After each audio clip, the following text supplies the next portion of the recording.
সাবেক প্রধানমন্ত্রী বেগম খালেদা জিয়া এখন হাসপাতালে জীবন সংগ্রামে লড়ছেন।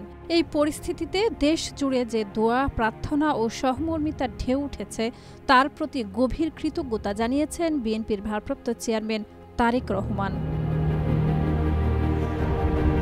২৯ নভেম্বর নিজের ফেসবুক স্ট্যাটাসে তিনি লেখেন, দেশের প্রধান উপদেষ্টা খালেদা জিয়া চিকিৎসা ব্যবস্থায় সর্বোচ্চ সহায়তার আশ্বাস দিয়েছেন।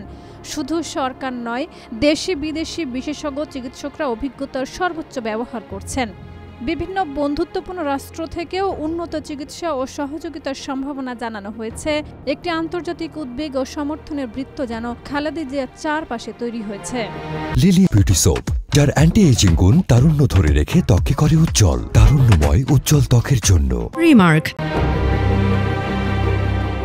স্ট্যাটাসে তিনি খুব ব্যক্তিগত এক অনুভূতিরও প্রকাশ করেন।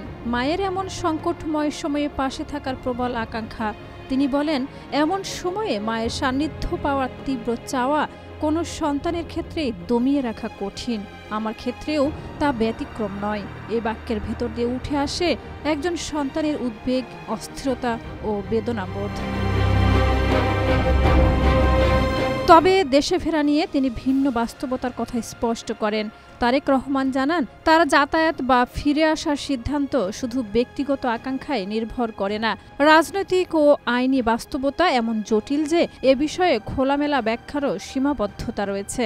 দেশের পরিস্থিতি যখন অনুকূল পর্যায়ে পৌঁছাবে তখনই স্বদেশে ফেরার দীর্ঘ প্রতীক্ষার অবসান ঘটবে বলে আশা প্রকাশ করেন তিনি।